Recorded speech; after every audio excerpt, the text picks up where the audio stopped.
So Morgan, you're going to have like a 3-second recording because it was set to automatically record and then I blew it up, and we can just delete the 3-second recording and we'll keep this main recording, which should go for more than 3 seconds. So great to see you guys. Yeah, really, really good. I was gonna do a rant, a little bit of a rant here. It would be funny to watch me blow up. Exactly. You just put it in the chat there about it. It'd be funny to watch the 1-second video where you like just destroy the whole call. I want to talk a little bit about mindset. We're doing a little short rant here, rant of the day, and then we'll do our celebrations. Then we'll get into our Q&A queue, and then anything else that you guys are working on or want to ask about. We have a lot of open time here to process all those issues for you. Just a pattern has emerged in the last, let's say, 7 to 10 days. As we're talking to people, looking in the Facebook group, the help desk tickets that you're submitting, all of that good stuff. And I know it's a shock. I hope you're all sitting down. I think you're all sitting down from what I can see. This is work. This is actually work. Now, the beauty of this, of course, is that we give you the step-by-step instructions, the how, the when, the where, the scripts, the templates, the tools, all of that stuff. But once you start doing this, this absolutely becomes work. It's like, well, why isn't just this push button easy? Why isn't this just a piece of cake where I just go in and the magic starts to happen and we get the rainbows and the chicks and the ducks and the bunnies? Well, the bad news is, guys, you're having a $10,000, $15,000, $20,000 a month business. For a couple of you, it's more than that. And that takes work. Now, what I tell people all the time is if you're doing your marketing the right way and you're doing your sales process the right way, this should be a pretty boring business. I'll tell you, the folks that are broke have an exciting business.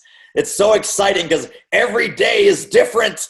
Every day it's something new. Every day we're doing a new tactic or a new strategy or a new initiative or some new software, or we're buying a new course, or and it's always new and it's exciting. And you look at the folks that are bringing in $15,000, $20,000, $25,000 a month. Here's their face. You ready? Yep, another day, doing my outreach, talking to prospects, booking calls, sending emails, being of value to my target market. Wow, it's getting kind of slow. It's getting kind of dull. It is getting kind of dull. But you know what? That means that it's systematic. That means that it's process driven. It's like when you build a machine, a lot of people, here's the mind shift that I want you guys to have. Some people love building the machine. That's most of us, unfortunately. That used to be me. I love building stuff. I'm sorry. I love creating stuff. I love, when we're writing a speech, we're writing a training program, we're writing some new content, we're working on a new book. That's exciting. So take your creative forces, take your creative energy, put that into your content, put that into your client work, put that into your books and speeches and programs and coaching and training and all of that. That's where that needs to be channeled. When we're looking on this side of the business, which is the sales, the marketing, the business development, the prospecting, the pipeline development, there we need to build the machine once, and you will spend most of the coming weeks and coming months and coming years simply running that machine and then fine-tuning that machine based on what's working and what's not working. Hopefully you'll start to do more of what is working and you'll dial back or turn off some of the things that are not working. What we don't want you guys to do is have this frenzied, kind of crazy approach to marketing that is super creative, different every day, different every week, different every month, because that's not going to generate results.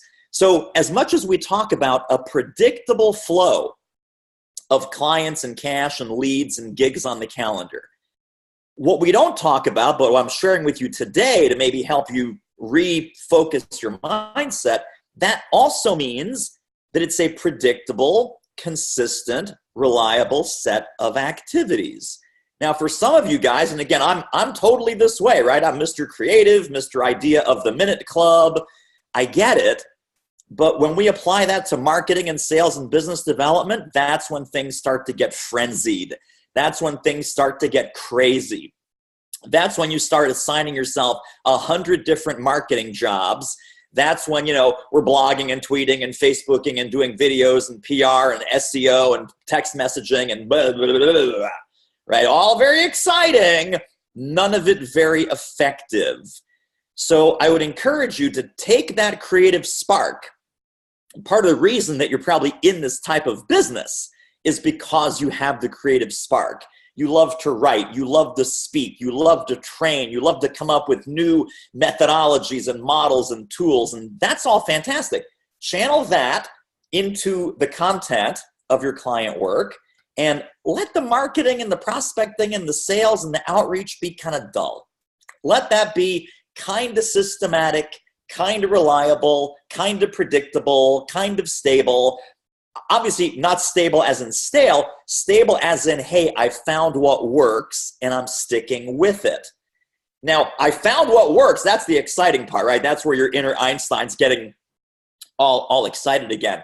The part where most of us, and again, guilty as charged, most of us have a problem is the and stick with it part. And stick with it. Find what works, improve what works, incrementally adjust so that it keeps working better over time, but do not lose the path, right? Do not lose the trail here of where we're going, which is connecting with high probability buyers, with relevant, high value, high relationship outreach to invite them to a conversation on how you can help them. Once you get that dialed in, it becomes fairly systematic. It becomes fairly process driven, not creativity driven, not ingenuity driven, not, I'm feeling the creative spark today, so today I'll develop some business. No, man, this is an always on permanent capability that we're working on installing with you guys. And for the folks that are fairly new in the program, it's like, what the hell is he talking about? We're talking about modules 4 and 5 and 6, about prospecting, outreach, sales conversations, getting in front of the right clients and audiences who are waiting, frankly, to hear from you. But that becomes fairly routine. So don't be turned off by the routine. If anything, be turned on by the routine, because I know that when we brought you guys in, when we invited you into the program, many people were saying, man, I got the feast and famine. I got the roller coaster. I got the crazy ups and downs. I never know where my next client's coming from. Clients are coming in out of the blue. I'm doing a lot of word of mouth marketing, which means you're doing no marketing at all, right? You can't do word of mouth marketing. Your clients and prospects do word of mouth marketing for you. So no proactive marketing leads to a totally reactive business model. A proactive business model where you've dialed in the appropriate strategies and tactics and you're doing those on a regular weekly and monthly basis, that should be regardless of your emotional temperature. That should be rain or shine, happy or sad, feel like it or not. You know what works. You get up in the morning, you assign yourself the marching orders, you start to make these connections and conversations happen, and that's what's going to fill the bank account. So if your marketing is exciting and different and wacky and crazy and stimulating, you're probably doing it wrong. You're probably doing it wrong. It is work, which is why you're making 15, 20, 25K a month once you get this dialed in. Larry Wingett has a great book called Work for a Reason. It's called Work for a Reason, people. It's not supposed to be exciting and new and different and stimulating and fun, right? Part of our business, obviously, is exciting and stimulating and fun and new, and that's great. That's the creative side. That's the speaking side. That's the writing side. That's the training side. That's the coaching and consulting side, where you're thrown all different kinds of problems and all different kinds of situations, and you know how to guide your clients and your audiences through that. And you've got your practices and principles and philosophies and sound bites, and those are super exciting, and you love teaching and preaching those. Focus that kind of energy into the content side of your business. And please, please, please, please, let the marketing and sales and business development side be boring. Let that be boring. Because if it's boring, then you know it works. And, slight adjustments, small improvements. And again, just readjusting, doing more of what works, doing less of what doesn't work, or turning off the things that don't work for you, for your prospects, for your target market. And it's going to be a different mix for everybody. If there was one mix that was universal and we'd all be zillionaires, it would be great. But so that's the story there. That is the story there. And Stefan is saying, OMG, that one piece there is huge. It is. I mean, it really is. It is. Because we want to get that same stimulation over here in our creative side of the business that we get in the business development side of the business. And that might be one of the biggest things that's been holding you back or that's been keeping you stuck. So that's the rant of the day. That was a short one, man. That was 13 minutes in and out. Boom. So let's go to questions. We've got Jennifer, Bob, William, Lisette, Patricia, and Randy. And Jennifer's question is, I'm sorry. Before we get to that, I jumped the gun. I was so happy about my 13-minute cutoff time. We forgot to do wins and celebrations. So who has a win, a celebration, a success story, an insight? It could be based on clarity. It could be based on some progress, some obstacles been removed. It could be a result, celebration, closing a gig, getting in front of an awesome client. Let's do just a quick round of wins and celebrations and successes. So who's got one? Either raise your hand, so I saw Robyn's hand first. Feel free to put it in the chat if you have one, and we'll kind of go in order there. So Robyn, go ahead. Well, in the research I've done with my competitors, I came upon a great study that was done a couple years ago with Ernst & Young, and they used postpartum coaching and a return to maternity leave program, and found they increased retention by 14%. So it's a great number for me to have. Love it. Absolutely. So you're doing some additional research above and beyond what you had come in with, just to really nail down that value proposition and nail down the return on investment of bringing in your program to a company of that size. Exactly. Love it. Really, really good. And I saw William also. Hey, everybody. So the biggest win.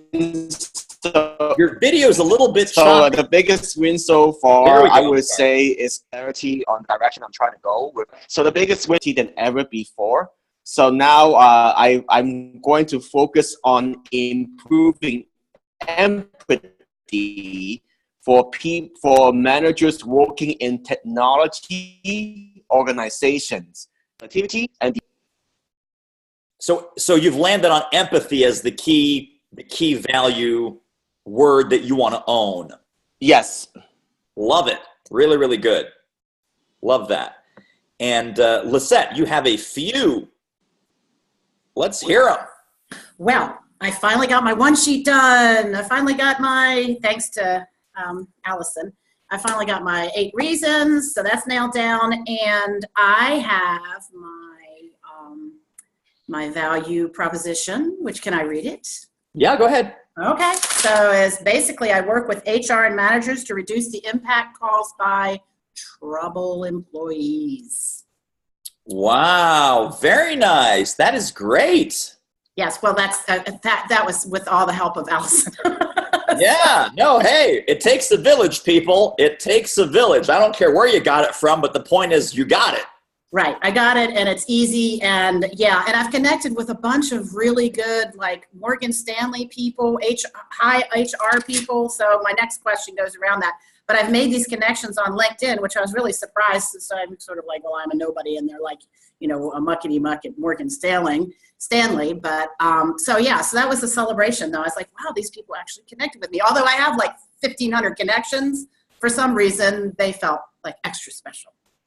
Awesome. Well, remember, guys, here's the mindset. When you're reaching out to the marketplace, and you're the first one that has to believe this. Maybe you're the only one that has to believe this. They're starving, and you have the food. So you don't talk to me, you don't eat. You don't talk. Jot that one down. That's a tweetable.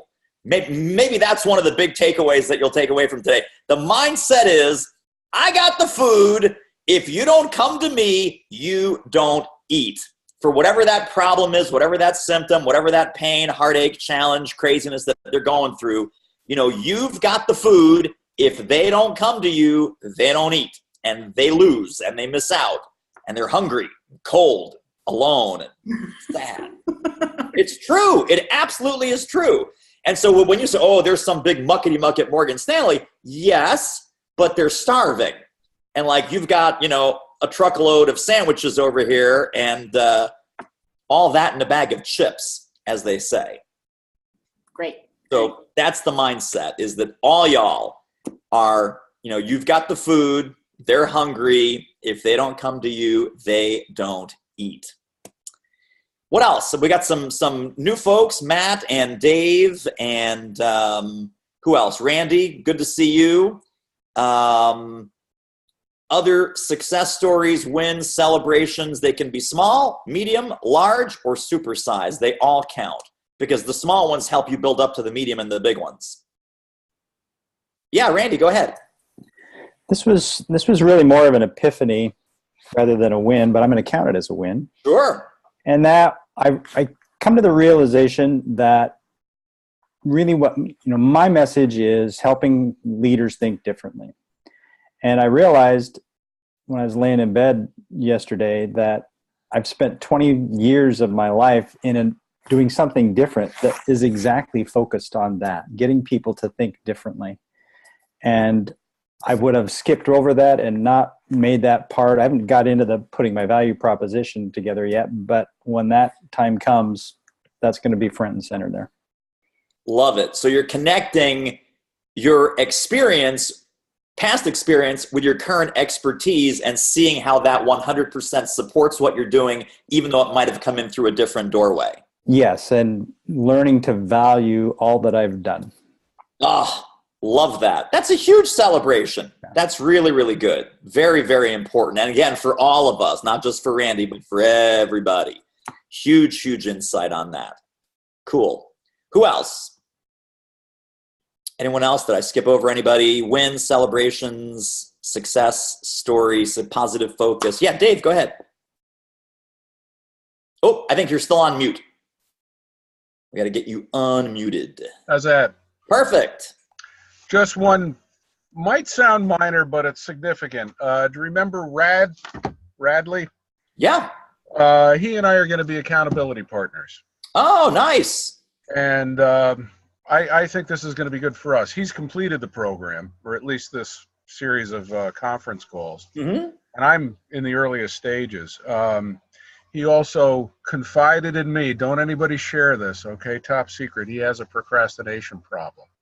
Oh, yeah. He's the only one. Yeah, that's the thing why I'm afraid I might never be successful, because nobody seems to have this problem except me and Radley. But I'll be coaching him. I'll be coaching him on that while we are accountable to each other for our marketing efforts. And I think knowing my own background with procrastination, I think it's a good idea. So, fantastic. Awesome. Really, really good. That's great. All right. Anyone else? Did I skip anyone? Len, go ahead. Leonard. Hey, so the one that I have is over the last 3 weeks, I've added 1,000 contacts on LinkedIn, which has been good, but now I got to convert them into something. So I had a really good coaching call with Teresa this morning, and we were talking quite a bit about that. So you've reached out to 1,000 new people. I've probably reached out closer to maybe 2,500, and I've added about 1,000 contacts. Wow. Okay. All right. So it's 2 steps, right? I mean, obviously, first it's let's get them to be a first-degree connection. Yes. Beautiful, of course, because then you're cherry-picking your next set of prospects, your next set of new best friends. And then the outreach is, and I think the mistake a lot of people make is they connect with someone on Tuesday and they pitch them something on Wednesday. Yes. Instead of letting the relationship sort of, hey, here's an article, here's a video, not sure if you're working on this in your company. Right. This might be relevant to your dealership. Here's an article, here's a video. And then, this is the same thing like with it's an online version of the interview strategy that we talk about in module 4, right? Where it's a series of touch points. And then it's, hey, by the way, touch point 5 or 6 or 7, once you've added enough value and you're acting truly like their new best friend, right? Their new trusted advisor, at least. Then you invite them into a conversation about, hey, if this is something that you really want to work on, if this is something that's a serious problem, would be happy to chat with you about how we might work together to fix it. Correct. Super easy, super low key. But hey, David, you don't know me from Adam or Eve. Let's connect. I'm like, okay. And that's Monday. Tuesday, hey, David, I got a program. Come on in. It's awesome. You should have me keynote your conference. You should have me come in and do training for your team. It's like, whoa, dude, who are you again? Oh, you're that spammer that connected with me yesterday. Right. That's not how to do it, right? So just like anything else, online relationship, offline relationship, interview strategy, LinkedIn strategy, let them fall in love with you. That's our new hashtag. Let them fall in love with you. Right? I like that. Don't jump through the screen, grab them by the throat and say, buy my crap. Buy my crap. It's really important that you buy my crap. Important to who? Well, important to us is nowhere near as good as important to them. Yeah, agreed. Thanks. So let them marinate. You're always in the kitchen. You're always working the pots, right? You're always adding value. And it's great that you added 1,000. What I would do now is I would go back into, and I'm preaching on your celebration. Didn't even ask a question, but I'm pretty good at answering questions that no one's asking. Right. I would use the active 20 strategy that we talk about in module 6 with sales and selling. And I would have a LinkedIn active 20 and just love on them 20 at a time. You can cherry pick them, the ones that you really want to get in with first. And, or even maybe cherry pick 2 lists. Have like a low priority active 20, like, if I blow these up, it's okay. Right. And then later, maybe your second batch or your third batch is like a good active 20, where once you kind of see what resonates and see what doesn't, then you can, really get some of those good folks. And it's just touch point 1, touch point 2. Here's an article, here's a video, here's a blog. Wouldn't even have to be yours. Sure. And we detail this in the training, of course. Right. But that's how to really establish some good relationships on LinkedIn. Don't try, even though connecting we can do in bulk, and that's fine. And I'm glad. I mean, if you got 1,000 out of 2,500, it's like a 40% hit rate. Yeah. That is awesome. That is great. But now let's really nurture them and see if we can develop business through them 20 at a time. Okay. Great idea. Try and do that 1,000 at a time, and then the wheels fly off the bus, and then it becomes kind of spammy and weird. Agreed. Thanks, Dave. All right. You're welcome. So now we can go to our question queue, and Jennifer's question is, once your one sheet and reasons to hire are done, what are the next steps? That's it. You graduate. Congratulations. That's all we're talking about. It's kind of a dumb question. It's more like, that's a gag answer. Tell me what options are you considering as the next steps now that you're locked and loaded? Well, I want to make sure that I'm going about the approach, and some of what you just said kind of answered some of my questions. Sure. I think that I'm ready to start talking to people about like targeting associations and having those conversations, but I needed to have the one sheet. I still don't have a website, and it gives me a little bit of some butterflies to think about approaching things when I really don't have it out in the public domain. And what's the hold up on that, just out of curiosity? What's that? What's the hold up on the website, just out of curiosity? Part of it's lack of time. I am actually spending this time trying to track what I think I'm going to do versus what is actually happening, to try to figure out why my time keeps getting sucked up. But I am feeling very pressured that I agreed to write a book, and it's not going super well. And I had originally said that it would be done in May, and it's nowhere near there.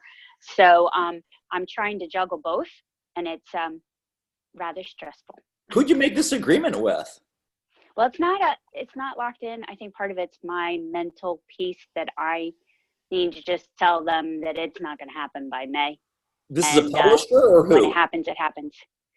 It is, I have a non-disclosure agreement, so I'm not allowed to talk about who it's with. No, I don't care who it's with, but is it with a publisher? It's with a publishing house that you have a publishing agreement signed? I don't have a specific contract. I have I don't even know what you would call it, like an intent to look at the manuscript. How's that for a bizarre? Oh, okay. Well, so two things. I'll tell you, and this is a huge missed opportunity. If anyone here is working on a book, maybe you'll start working on a book after I share the strategy with you. The process of writing a book is probably one of the top 3 marketing opportunities of your life. Because if the book is in line with your business, and I don't know why, I think someone's maybe shuffling some papers. So it's probably me. Oh, is that you? I want to write notes. I thought it was something else. Well, you're allowed to shuffle papers because I'm just giving you this advice, but Sorry. Yeah, it's okay. I was like, let Jennifer hear what I'm saying. It's like, okay, it's Jennifer shuffling papers. No big deal. It's the marketing opportunity of your life. Here's why. One of the most powerful things you can do in your book is to interview your prospects. This is like the interview strategy that we have in the program on steroids times 10. Because now you say, especially if it's with a real publisher, which it sounds like this is with, I'm writing a book and I would love to include a success story sidebar about you and your organization. So can we hop on the phone for 25 minutes? I've got, a series of 6 questions. It won't take more than half an hour. And I'd love to showcase what you guys are doing at your company, what you personally are doing as a leader, as the head honcho here. And it's going to end up as a success story in my book. So basically, that's like a golden ticket to interview anybody you want. You say, I've got a book coming out. It's coming from McGraw-Hill. It's coming from HarperCollins. It's coming from whatever, a little cachet. Again, if it's traditionally published, you have a little extra edge on this. Even if it's self-published, still good, doesn't matter. But doing the interview for the purpose of the book gives you access to people, and it bakes their success story into the book. So when you have the book in hand, the book becomes a much more powerful prospecting tool. Because who's going to be in all these success sidebars? Oh, it's the VP of sales of ABC company. Oh, it's the CEO of so-and-so corporation. Oh, it's the CEO.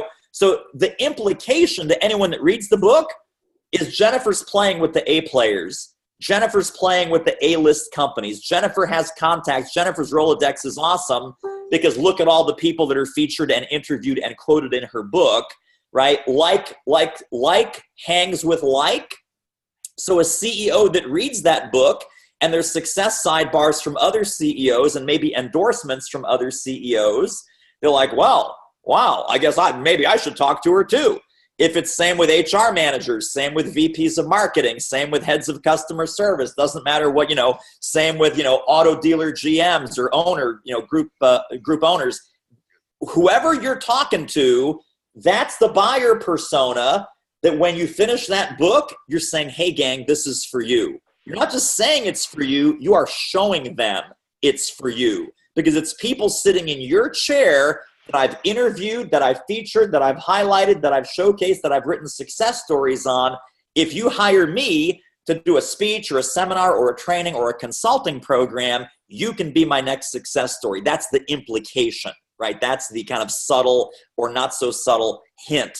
Is when you interview your buyer persona, showcase that in your content of your book, that book now becomes a marketing tool on steroids. People think, oh, I'll just write a great book and it'll be a great marketing tool, a great prospecting tool. You have to make it an obviously great prospecting tool. And if you bake in the exact kinds of people that you want to reach out to in the substance of your book, that speaks of volumes to anyone that buys that book. Then the strategy becomes, let's say the book is finished. You have the book, right? CEO of this company, CEO of that company, general manager of this, VP of that, HR director of this. You take some Post-it notes. And with the CEOs, you Post-it notes some of the CEO sidebars. With the HR people, you Post-it notes some of the HR success story sidebars. With the talent development, the VP of talent management, for Kip, for example, you highlight the VP of talent management sidebars. Send that book to a person that holds that same title and says, maybe we should talk, right? Have a look. I think you'll be especially interested in pages 33, 67, 82, and 117. And this is the kind of work that we do all the time. These are the kind of success stories that folks that are getting it right, not necessarily your clients, but folks that are getting it right, Here's the strategies and here's the success stories that they've had, and you're actually showing them by flagging those pages in your book. So you can integrate what we're doing in here with that book and that book writing, because that's going to really motivate you and light a fire under your chair to not only work on the book, but finish the book, do the interviews, connect with these people. Ideally, we're always writing a book. I mean, that's how I think about it. We're always writing a book. It's like, are you actually writing a book? No, but I am now. I am now with this strategy in my pocket. And those are the kind of books, by the way, that sell. As much as people value advice and expertise from people like us, the advice givers and the experts, what they really value is, what are my peers doing? What are my colleagues doing? What are people that look like me and act like me and have my job title and are sitting in a chair just like mine? What are they thinking? What's their success story? Because that's field research. That is like, that's street smart. Here's what we're doing. Here's why it's working. Here's what our next level of success looks like. Here's what we're still working on. Here's what we haven't quite cracked the code yet. Here's what our next level of success looks like. Boom, boom, boom, boom, boom. They love hearing from each other.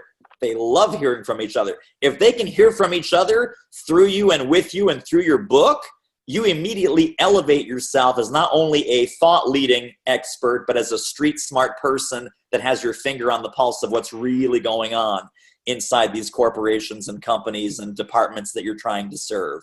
So hashtag always be writing a book. Whether you end up publishing it or not, always be writing a book. And then if it's going to be a great book, you might as well publish it. There's no reason not to publish a great book. So there you go. That's what I would do next. That would kill two birds with one stone.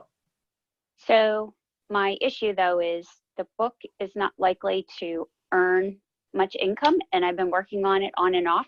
So I'm trying to figure out how to balance getting a pipeline built while working on this book. Sure. Well, you can't wait. So I agree with you. You certainly can't wait. Like, you can't put everything on hold and then someday the book will come out. But when you say that the book's not going to make you a lot of money, the book, if you do it the way I just described, that book will make you a ton of money, not from book sales, but from Yes. back end work that you're getting. Okay. Yes, I didn't mean to imply. I should have clarified. I heard book sales. You can forget about how much money it's going to make you. Right. The good thing is it is through an association group. And so it is in my sweet spot of everybody that I want to target. And I think as part of it, they probably want me to speak for free. So I will have to deal with that later, but I need to get the book finished first. But I'm trying to figure out what I should be doing on pipeline. And it was sort of, I guess now that I have the one sheet and the 7 reasons to hire, which I still haven't gone through Allison yet, is it okay to start reaching out to associations? Some of it's the, now I can't think of it. I want to say the little guy on my shoulder talking in my ear, whispering Imposter negative thoughts. syndrome. Yes, and some of it's been lack of time, but I feel that I need to start getting out there because I'm sure that I'm going to fumble in the beginning, and so I want to start with low value, potentially low value, like somebody that doesn't matter if I follow my. Sure, we'll start with the easy stuff, right? Start with some like maybe local or regional associations, conferences, conventions. Don't go for the big fish until you're right. fully packaged and ready. Yeah, I would definitely start the outreach. And, everyone's website is under construction constantly, getting an old website, whatever. I would probably prioritize even having a simple one-page website that looks nice and clean and professional. It doesn't have to be fully blown up, but just, having something out there in the next few weeks would be great. Not necessary. Say, well, no, there's no website right now. We're working on it. It's under wraps, blah, blah, blah, blah, blah. That sells for, that story sells for a certain amount of time. Eventually, because here's the deal. Speakers don't get hired from their website. That rarely happens.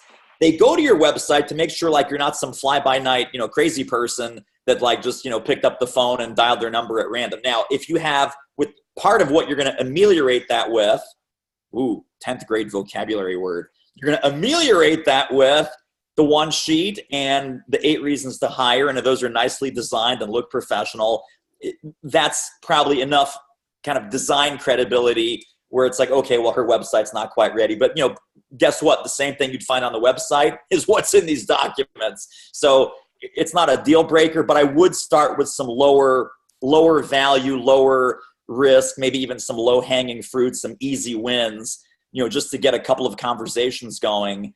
And then, you know, if in the next 2, 3, 4 weeks, you can get a basic placeholder website up that looks nice, either with unbounce.com or, you know, use a simple lead pages template or just something so that it's not a black hole. It's not a void in your credibility. That's great. And then, you know, full website to come. Yeah, I have a website from having done consulting work, but it's not tied to the new name that I'm using for the programs. So I don't know if it's okay just to redirect and create a new page you can on my totally existing redirect. website. So for years and years and years and years, until maybe 18 months ago, davidnewman.com, which is where I directed all my speaking prospects, was simply a sub-page. It was the speaking page on the Do It Marketing website. So, right, the doitmarketing.com/speaking. I didn't want to give people like a weird URL with slashes and hyphens and God knows what. So I just redirected. I said, are you in front of your computer? Yes, I am. Great. Well, pop over to davidnewman.com. That was my speaking website. And that simply landed them on a sub-page, which ended up being doitmarketing.com/marketing-speaker, whatever. Okay. That was for SEO. So that's not a problem, is to just make a you know, sub-page on your main website and then just redirect people there with a nice clean URL. Okay, great. Yeah. All right, so Bob's question, is it important for a keynote speaker to identify a content niche if they fit more into the category of performer catalyst, focusing on experience ahead of content? Wow, that's a great question. So talk me through kind of the pros and cons as you're noodling on that question, and we can maybe get some more depth and detail behind it. And we got to get you off mute, Bob. All right, we should be good. Perfect. I'm just walking through the airport. I got a couple speaking engagements in I Canada. love it. There you go. Go. That's dedication right there. I'm about to go through customs, so that's really dedication. Huh? Yeah, I kind of pinpointed myself. You know, I don't know if Teresa's told you much about. I'm kind of in that Eric Wall category where I use art as a premise to teach. Yeah. And so it's inspiring. It's really experiential. It's engaging. But I've always wanted to not come across as just an entertainer, but someone that had substance too. Mm-hmm. And so I'm just trying to discern how do I position that. You know, do I use leadership as an example, as a moniker, or do I really just promote the experience that I bring to that stage? Does that make sense? Yeah, no, it does. And I think part of the answer is in your question about, do I do it at all, or do I make it secondary, primary? I think primary is going to be the experience. And it's funny, I've seen Eric Wall, I've seen him in person, I've seen his show, I've been on his website a couple of times. Doesn't he sort of angle that a little bit towards creativity? He does creativity and innovation. Right. So again, you come into his program, it's really nothing about creativity and innovation, or at least the show I saw wasn't, but you can apply that to being more creative, more innovative back in the workplace. Is that correct? I think so. Yeah. So I think that's it. I mean, the primary value prop, the primary marketing thrust that you're going in with is it's going to be an awesome experience. It is going to be more of that performer-based value prop. But then secondary, just like Eric does, you will also, right, you'll be able to apply this to X. And you're thinking in your case, it's more of a leadership thing, is the content application, correct? Yeah, I even thought about the concept of focusing on transformation and using the art as kind of the illustration of it, you know, where there's nothing and then there's something, and just basically showing transformation right in front of them, and then talking about personal transformation and the value of it. Wow, interesting. Well, I want to dig a little bit further into that, and I realize that you're walking through the airport, so you can go back and listen to this recording instead of taking notes or anything. the angle I would take there is something around true leadership is nothing more and nothing less than the ability to catalyze transformation in others, right? Get the best work out of them, get the most commitment, the most innovation, the most voluntary effort, because we're living in a workplace now of voluntary effort, right? People are doing enough in the job not to get fired, but you don't want them doing enough in the job not to get fired. You want that X factor of everybody's pitching in, everyone's being transformed, everyone's causing transformation, and it's almost like a generative thing, right? If I have a transformational approach to my work, I'm going to have more fun. I'm going to stay longer. I'm going to recruit my friends. I'm going to say, oh my gosh, this is an awesome place to work. This almost is reminiscent of the Trust Index and the Great Place to Work Institute. So right now on the newsstands, if you guys go out to an airport, and probably Bob, you'll find one at the airport newsstand right as you're walking through, Fortune has the 100 best places to work issue, 100 best places to work in America. And that's a trust index that has basically 3 core questions. It's a 50-question questionnaire, but they all fall into 3 areas. Number 1, do you trust your boss and your management and your senior management? Number 2, do you believe in the work and the mission of your company? And number 3, do you enjoy and are you friendly with your colleagues and coworkers? If the answer to all 50 of those questions is yes, that means it's a high trust company. They have a high trust culture. They are doing great work internally and externally. There's also some external qualifications about that. So when you're talking about transformation and leadership is transformation, Great Place to Work Institute says leadership is trust. Leadership is everything around this concept of trust. That's why they call their assessment the Trust Index. If you say, okay, let's take that, my take on it, Bob's take on it, is leadership is about transformation.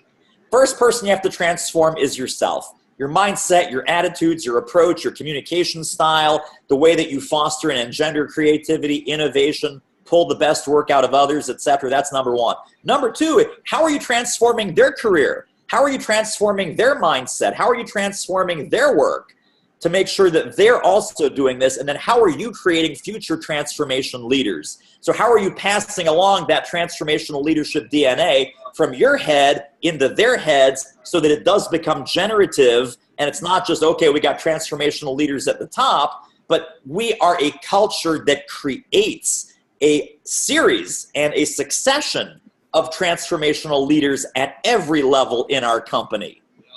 So, how do you like me now? If I'm your performer speaker, how do you like me now?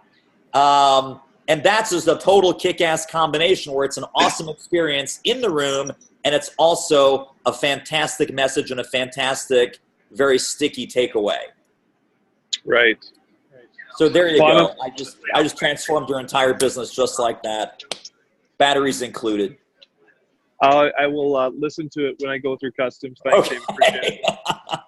It's like, we're dropping this gold, and he's like dragging his bag through the airport going, yeah, that sounds good. Sure, okay, I got it. I know, I'm sorry. That's okay. I love the dedication that you're on the call in the airport. I'd be like, I'm in the airport, screw it. Thanks so much. You're welcome. You're welcome. All right. So William says, what should be the name of my program? Designed to improve empathy for making mistakes and does not mean letting people off the hook. Well, so are there some names that you're considering or some names that are in the running? What's in the hopper right now, William, for your naming options? Well, the current names that I'm using are, I think, somewhat too generic. Like one of the programs I'm having tonight is called Failing Forward. Okay. But people seem to like it. I don't know if that works. It's not clear about what problem I'm solving, but by my Facebook reaction, people like that title. Another one that my friends seem to like, From Fear to Courage. I mean, I don't know if that's specific enough, but if that's the name of the program that I can go with, then I don't mind it. So yeah, I'm just not sure.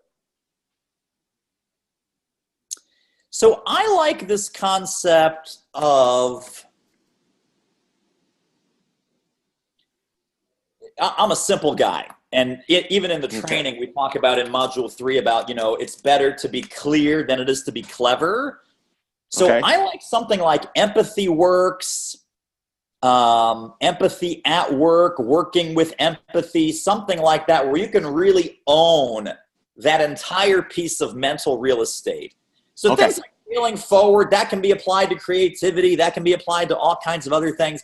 I think having empathy, because if you want to own the space of empathy, right? I think it's important to have empathy in the title. Okay. So either Empathy Works, Empathy at Work, Working with Empathy. What I might even do is pop over to GoDaddy.com and see which of those combinations is available. Oh. And then, not that that's a final decision necessarily, but if it were, let's say, Working with Empathy is the name of your program, the name of your keynote, the name of your, one of your primary things in the marketplace, it would be nice to own the .com. And that's not, I'm not saying move off of your website, but you want to own that intellectual property. And so I would start just by researching some options there.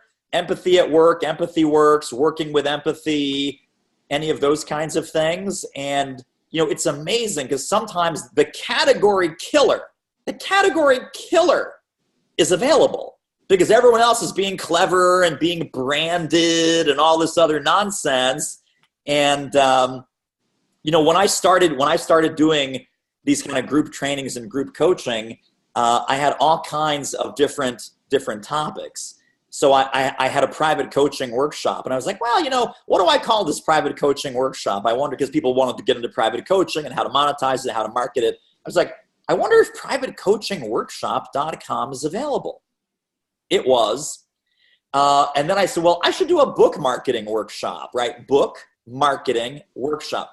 I wanted, do I call it Book Works? Do I call it Book Pizzazz? Do I call it, sell a zillion copies of your book? I said, let's see if the generic one's available. Bookmarketingworkshop.com. Oh, bookmarketingworkshops. So almost every time, and this is also with my clients, not just for me, every time that I've suggested or wanted to use that kind of generic category killer, it's almost always been available, or some format of it has always been available as a .com.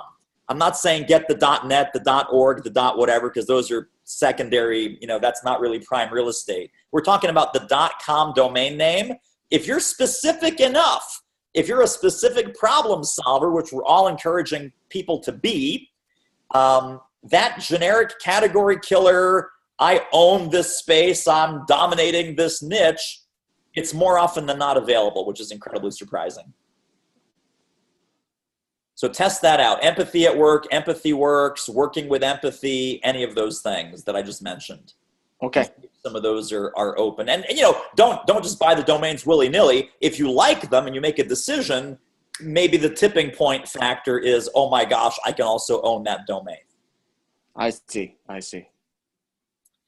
Anything else about that, or is that a pretty good way to start making that decision?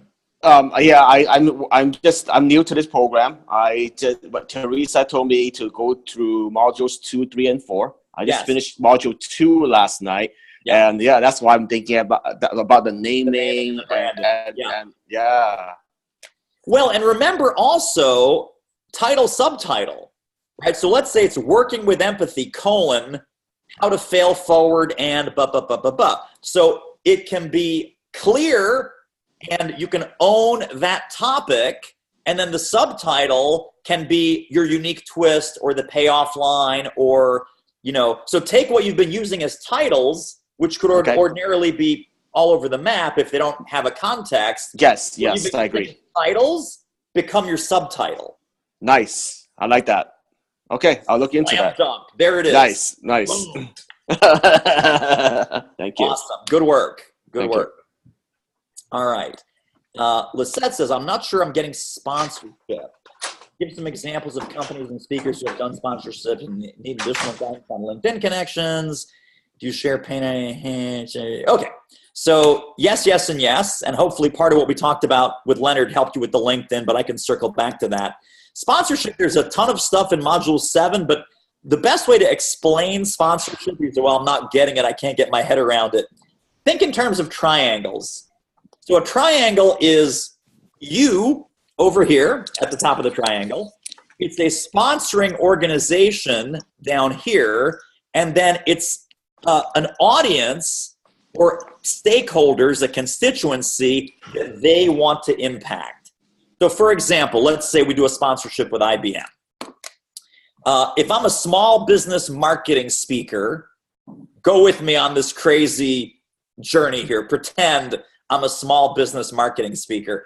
And I'm looking at IBM and I'm saying, okay, well, in my space, if I'm talking to small and solo business owners, mostly service professionals, IBM's a big, giant Fortune 50 company. What the hell the connection is there? Well, who are the IBM stakeholders? Who are the IBM audiences that they want to reach, that they want to influence, that they want to either reverse a negative perception of their company or reinforce a positive perception in the marketplace of their company? And I could take this several different ways. I could say, well, you know what?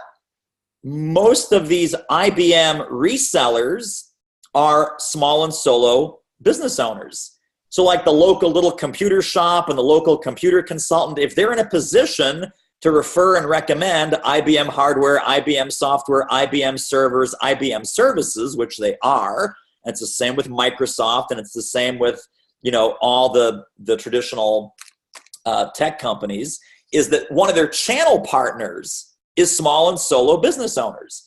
So Microsoft, for example, big giant corporation, right? They have small business software. They got Microsoft CRM. They've got all kinds of other Microsoft services and programs for small and solo companies because they've already penetrated the Fortune 500. So if you know this about these big tech companies, you can present them with, hey, let's do a Microsoft Loves Small Business series of events. Let's do an IBM Loves Small Business series of events. What does that mean? That means that IBM or Microsoft or whoever your sponsor is, they send out through those resellers and through those channel partners and through those independent consultants and small computer services shops, they say, hey, you guys have a mailing list of 43,000 companies in the Philadelphia area that you want to get in front of. Let's go downtown, let's rent out a ballroom for 200 people at the Marriott, and let's do an IBM Love Small Business, Grow Your Small Business, Market Your Small Business thing, sponsored by IBM. There's going to be your Philadelphia area IBM sales reps in the audience. You're going to be giving out goodie bags and samples and free trials of whatever magic software you want to do. I'm going to be your speaker. I'm going to have the IBM logo on my slides. I'm not going to be talking about technology or anything else. I'm going to be talking about my main topic, which is small and solo business marketing. So they're going to be, it's not going to be a product pitch. It's going to be, how's IBM adding value to my small business? Oh my gosh, they have these small business marketing seminars. I want to go to that. I don't even like IBM, but I want to go to that. Once I'm in the room and I'm drinking the IBM coffee and I'm talking to the IBM sales rep and I've got my IBM goodie bag with me, suddenly I like IBM a lot more than when I walked in. And it's like, oh, you've got small business accounting solutions? I didn't know that. I didn't know IBM had that. Well, how does that work? How is that better than Quicken? How is that better than QuickBooks? How is that blah, blah, blah, blah, blah? And they're doing business and they're building their brand and they're making connections with the people in the room. So that's the triangle. So there's lots of examples that are in the training in Module 7. This could be a bank that brings you in to talk to their high net worth banking clients and prospects, right? It could be, you know, food company brings you in and has you do, you know, cooking classes or health and wellness or fitness or whatever it is, or the cooking. If the food company wants to be known as the champion or the advocate of healthy living and healthy lifestyle, that's what they're advertising. That's what they're buying online ads for. That's what they're buying airtime and commercials on. They want to reposition themselves as, you know, hey, you know, Pepperidge Farm is not just cookies and crackers and goldfish and crap that'll kill you early. We also now have this line of healthy eating, blah, blah, blah, blah, blah. What you do is you'd call the VP or the president of that division and say, I know you guys are repositioning and pivoting and figuring out where you want to go. And you have to do some research first. And in Module 7, you've got that five-part introductory letter that I break down the 5 paragraphs in that letter. Here's who you are. Here's who you're trying to reach. Here's what you're trying to do. Here's what my program could do for you. Let's talk, right? That's the 5-part one. It's all on a single piece of paper. It's a 5-paragraph letter that you have to do about a week of research to be able to write that 5-paragraph letter. And at the end of that week, you're now in a position to get a $50,000, $100,000, $200,000, $300,000 sponsorship, because you're at least going to open the door to those kinds of conversations, but always think in these triangles, right? So one of the examples I gave in the training is Mike Robyn. Mike Roby's a financial guy. He works with financial advisors. He got a big sponsorship from John Hancock. John Hancock produces financial products, right? They have investment vehicles, investment instruments, etc. What do they want to do? They want more financial advisors to recommend and resell John Hancock products. So they bring in Mike. Mike works with financial advisors to help them do a better job with their sales and how to hire a sales assistant, how to do more sales, how to have better sales conversations. Nothing to do with John Hancock products. But John Hancock says, hey, we can use this guy to get in front of these people on a topic that they want to hear about, because they don't want to hear about how great John Hancock investment funds are. They want to hear about, what will you do for me to help me grow my business? So 1, 2, 3, right? Bank, you, high net worth, they want to bring in all the dentists, all the lawyers, all the accountants, all the doctors, because that's who banks are going after. You say, well, how to grow your practice, sponsored by Chase Bank.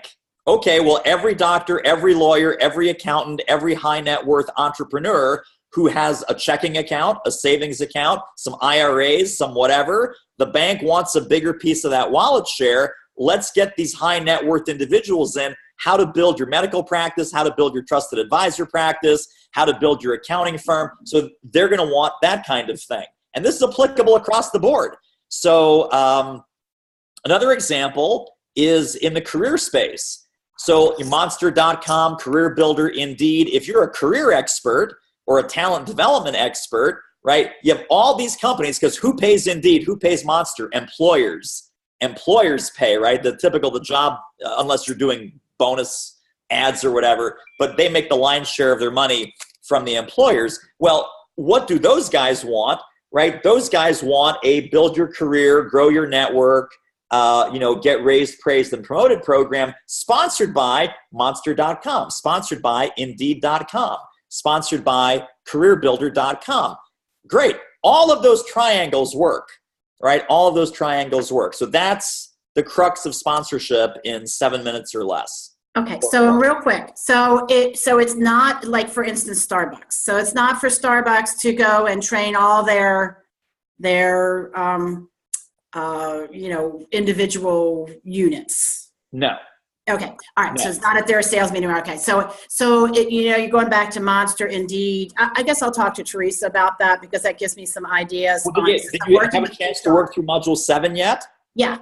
That's why I'm asking the question, because I really I looked at it a couple times. And I'm like, I'm just not getting this. So look at Mike Robyn, look at Dave Balch, who did the Patient Partner Project, rewatch some of the videos that have examples of these kind of triangles that I'm talking about, and that will help you. So when you say, hey, I want to work with Starbucks to train all 25,000 of their store managers, that's not a sponsorship. That's a huge training contract, right?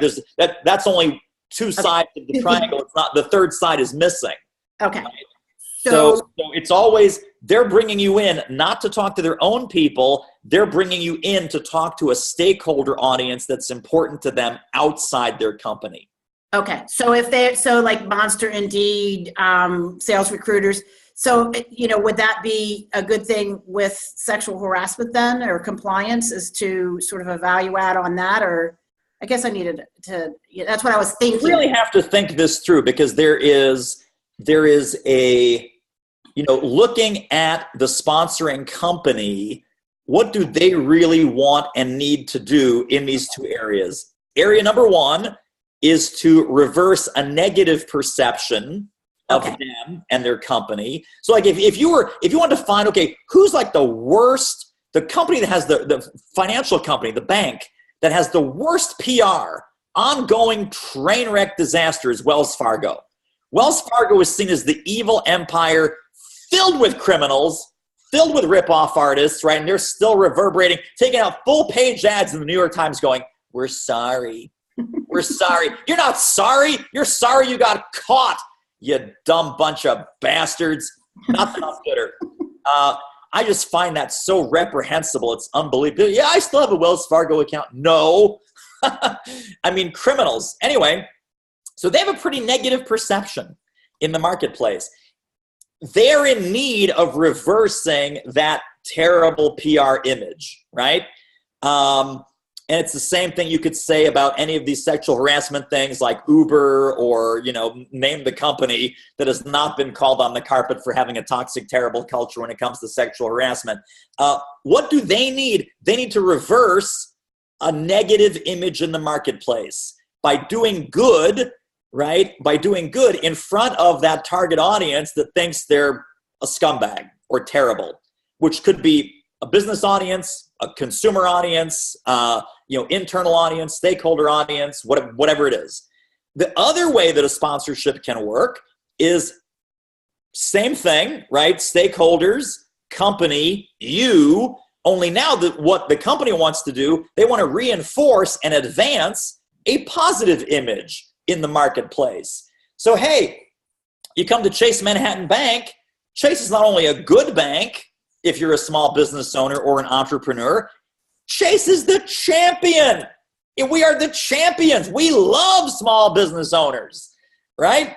Pepperidge Farm, we're not only getting into healthy eating, we want to be known as the healthy eating company. We love healthy eating. We're cutting the salt and the sugar and the fat out of everything that we're doing, including goldfish, which are so delicious. I hope they don't screw up the goldfish. Anyway, that's the kind of thing. Are they looking to make their mark and expand their footprint somewhere in the good category, or are they looking to reverse some serious damage and some serious PR problems and some serious perception in the marketplace that is really, really bad that they want and need to fix? Those are the two main reasons that anyone will do a sponsorship, because of those two urgencies that they have. Okay, and it's sort of a follow-up to that, going back to what you originally said on the LinkedIn connections. So when you're sending articles and you're sort of building this relationship, is it appropriate to send them their sort of pain articles, or is that too in your face? I mean, so you're saying, hey, I saw this. Oh, sure. No, I mean, any article that has value, it's not just like, oh, here's 7 problems we have. It's here's 7 problems we have and some ideas on how to fix it. Right. So any kind of article that has any kind of value, it's not you're going to give them a laundry list of here's all the stuff that's broken. Have a nice day. It's here's all the stuff that's broken and a couple ideas to get you going in the right direction. And then obviously, if they want help with that, if some of those resonate with them, they're going to be more open to the follow-up conversation that's coming. So sort of like, I don't know if your company is experiencing this, which they are. I don't know if your company's experiencing this, but I thought this article, might be helpful to you. Sure, that's a good approach. Yeah. I mean, that's kind of a good baseline. That's a good start. If you can make it even more specific or more tailored or more based on a trigger event, or, hey, I read this in the Wall Street Journal. I saw this online. I saw your press release that was in your media page about X, Y, and Z. Thought this might help. Feel free to share it with the team. That's going to increase the relevance, as opposed to, hey, I don't know if you're a smoker, but, if you are, you should stop. It's like, well, I've never smoked. It's like, that's weird, right? But again, I know they're paying. I just don't know whether I should call it out and say, hey, I saw this, really horrible art. Well, I'm not going to say that, but, there's this awful trigger event. Here you are, well, Starbucks being a good example. Here you are, suddenly you were the star in everybody's eyes. Now everybody hates you. Here's an article that might be helpful in, addressing gender and racial bias, for instance. I mean, if it's an elephant in the room like that, you're going to be better off doing a direct mention of the issue, right? All right. Yeah, that helps. By the way, the CEO of Starbucks flew into Philadelphia to come visit the store and figure out what the hell happened there. Yeah, as you should. I'd love to meet him there. That's Starbucks. Good, absolutely. Yeah. So, all right. Well, that's good. Thank you. So so here again, if you're serious about this, let's say that you're serious about this. I am very serious. So you write a letter right now on paper to the CEO. You stick it in the FedEx envelope, $14, and you mail it off to Starbucks headquarters in Seattle. And then when he comes back from this trip in Philadelphia, there's the FedEx envelope on the desk. He rips it open. It's like, oh my God, I just spent, for a CEO to fly anywhere to manage a crisis like this, pretty top priority, right? There it is, right? If you'd like to discuss further, email, phone, would love to chat for 10 minutes. Never ask a CEO for more than 10 minutes. They'll give you 10 minutes if it's something that hits them in the solar plexus. Do that and see what happens. I will bet you, I will reimburse you $14 if it doesn't lead to something good. Wow. All right. Well, I need that verbiage. I know. I'm putting my money where my mouth is. Woo! $14? Are you kidding? And lots of black coffee. Lots of black coffee. Lots of black coffee. So that's how I'd handle it. Does that make sense? Cool. All right, Patricia. Support I would love is around my speaking topic and program names. I've been using Purpose, Power, Profit. Also, 3 secrets to achieving the results you desire.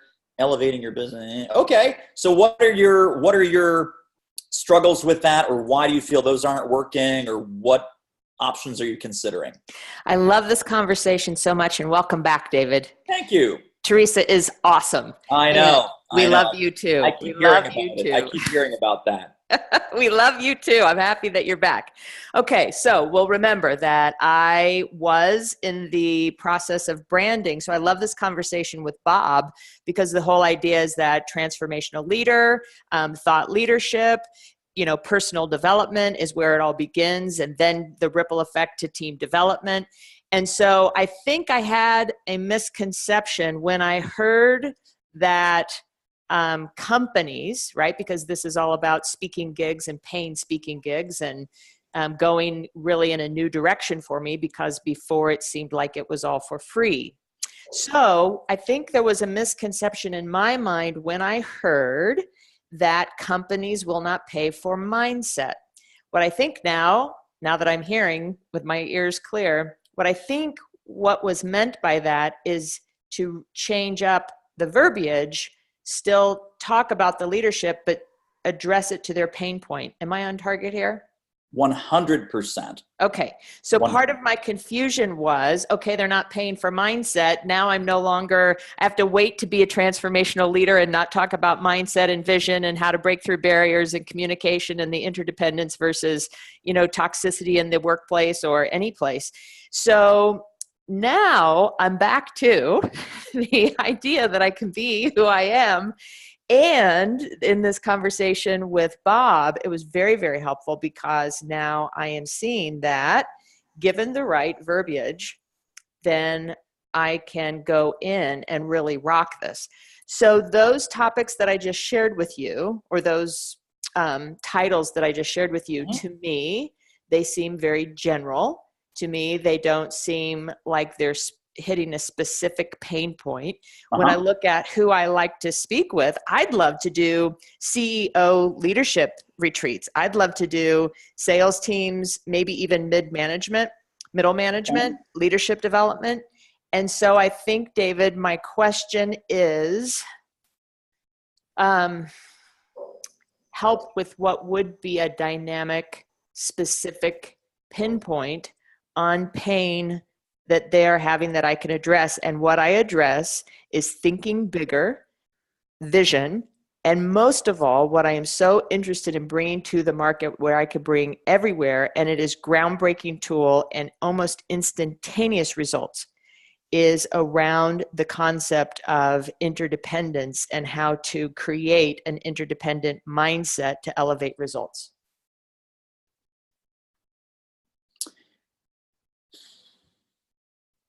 Which doesn't mean anything here, but when we can position it for marketing, that's what I'm interested in. Well, I think part of this is going from, you may be putting too much, asking the name or the title to do too much work. Almost like we were talking about with William, what's the word you want to own? and he landed on empathy, which is great. And then, okay, well, how's that going to help your audience? Okay. And then how do we clarify that, or where's the sizzle come in? That's going to be in the subtitle or the payoff statement or the value prop of what's behind it. Mm-hmm. So right now, the thing that comes closest to that formula, given what you just wrote in your question and also what I just heard you say, is this concept of elevate. So if you want to own the word elevate, right, and then say, okay, well, I got it. What does that mean? What am I elevating? Is it elevate your leadership, elevate your sales, elevate your performance, elevate your results? All of which is pretty good, by the way. And then, similar to what Jennifer was talking about kind of where do I anchor this thing, and then what's the value prop behind it? And we're all wrestling with this today. This seems to be the theme of the day, is the naming, branding, value prop. It's a combination of specificity / relevance without necessarily painting yourself in a corner. So for that reason, I kind of like this elevate thing, elevating your business and your life. See, that's the problem with it being too generic, and you never want to use the same word in the subtitle as you have in the main title. So let's pretend, for the sake of this argument here, the sake of this little Q&A session, interrogation, that elevate is the concept I'm all about. that you want to own. I own that. That is who I am. You own that. Okay. So when we're talking about this elevation strategy, it sounds like the problems that it's solving are small potatoes thinking, doing the minimum, mindset, self-esteem, self-value, personal power, personal creativity, understanding that you are the source of your results, that, right, the world's not happening to you, that you're creating the world, correct? That's it, yes. Okay. You see how I picked up on that? Just bam, same wavelength. So given that that's what you love to do and that's who you are and that's your message in the universe, now let's go to the buyer persona questions, and let's go, back into module 1, kind of rethinking that.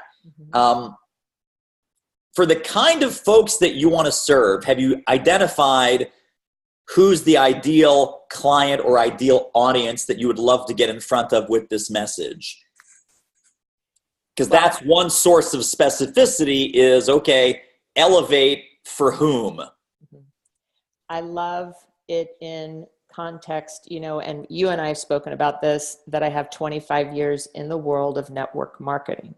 And yet network marketing companies may or may not bring in this type of speaker and pay for it. Got it. If I'm looking at who else that would be, it is leadership development.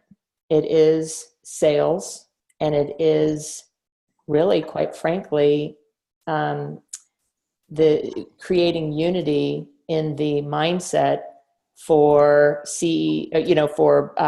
boards and for high-level executives. Okay, so I would do something like, all we have to do really is add some specificity to that phrase, elevating your business and your life, right? So when we talk about elevate, it would be something around, and you can actually have 3 different programs, because it sounds like you've got elevate for leadership, elevate for sales, and then elevate for success, right? Elevate means a personal program. So because those are the 3 areas, there's a leadership value prop to your methodology, training, and tools. And there's a leadership program that has the context of leadership in that talk, right? Elevate for leadership, or elevate your leadership, maybe to make it more personal. Elevate your sales, obviously, any sales program, MLM, corporate, B2B, B2C, entrepreneur, executive, sales teams, whatever, huge, right? Elevate your sales, that would speak to the sales group. And then elevate your success. If the lunch ladies want to pay you 10 grand, go talk to the lunch ladies. They're not necessarily interested in leadership. They don't necessarily care about sales, but this is your kind of catch-all program. If it's not leadership, if it's not sales, then it's Elevate Your Success. And there's your integrated product suite. Wow. Yay. Thank you. And what I have right now is I have a program called Results Mastery. I'm the founder of Results Mastery. I have Results Mastery for women. I wrote the book Wealth Mastery for Women.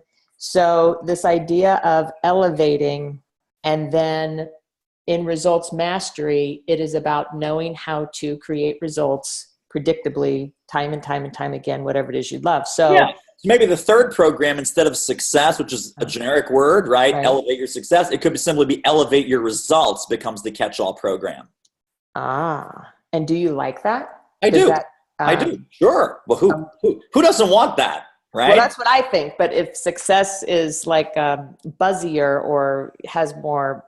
No, I think success is more kind of woo-woo motivational, and results a little bit more hardcore, a little speaks more to the kind of bottom line oriented buyer. And also the other nice thing with this is that when you talk about results, right, it has that magic combination of, and this is for everyone, when you use any of these keywords in any of your marketing, I'm looking at this, I've got my problems, I've got my desired results, I go, ooh, she's talking to me. Someone else coming in from a totally different perspective, they've got their problems, they've got their desired results, I go, ooh, this program is for me. So it has the specificity while still being open to interpretation. Okay. Wow. And so as far as subtitles, elevate your leadership, elevate. I think you can have a subtitle, but I think those are so clear. And so again, just like we talked about William, right? Empathy at work. Well, that's pretty clear. What's that about? It's about empathy at work. Elevate your sales. What's that about? That's about increasing your sales. Yeah. And so part of this is also with the titling, sell them what they want. And when you get in the room, we always give them what we need, right? That's the definition of a trusted advisor is, I don't care what you bought. I'm here to get you actually what you need. You think you bought this, but you really bought this and a whole can of whoop ass behind it. So I'm not going to shortchange you by keeping things kind of nice and comfy on the surface. If we need to go deep, we're going to go deep. If we need to kick your butt a little bit and make you feel, oh gosh, I could be doing a better job, I'm going to kick your butt a little bit. I'm going to do whatever it takes to get you the results that I promised you. So the mantra there for everybody is sell them what they want. That's got the sexy factor. Oh yeah, we want that. That'd be great. That'd be awesome. Once you're in the room, it's like, okay, guys, welcome to the school of whoop ass, and here we go. I'm going to get you the results that you hired me to get. And it's like a vigorous tooth cleaning. You walk into the dentist like, hey doc, how you doing? Hey, good. Yeah, sit down, relax. What you want is healthy teeth. What you don't want is them to take the rubber thing and go, but that's what you're getting, because that's what's going to get you the result of healthy teeth and nice pink gums and no plaque and whatever. You're like, wow, that left me kind of sore. I think I need an Advil. That's what you came in for, dude. You came in for the treatment. Treatment's a little bit painful. I sold you what you wanted, and I gave you what you need. You know what I love so much is like you're the doctor, David, yes. Right? You're the doctor, like, hey, David. And then I get in here, and it's like, this is the hardest thing. I didn't even think that this could be like this. And it's exactly what I needed. Yes. Exactly what I needed. So we all have the job of giving people and audiences a vigorous tooth cleaning. Yes.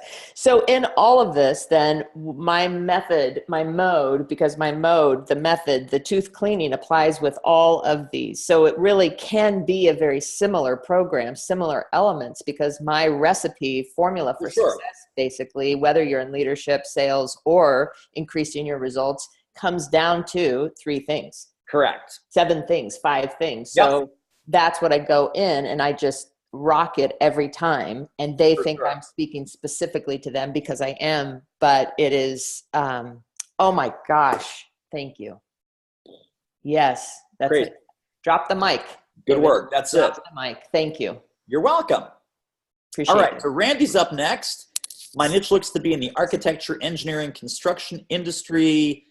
Most of the speakers at our conference have been technical presenters. My message being on soft skills. Those soft skills improvements would definitely help them with their hard skills in terms of GNW. Oh man, so this is perfect, right? This is about sell them what they want and give them what they need.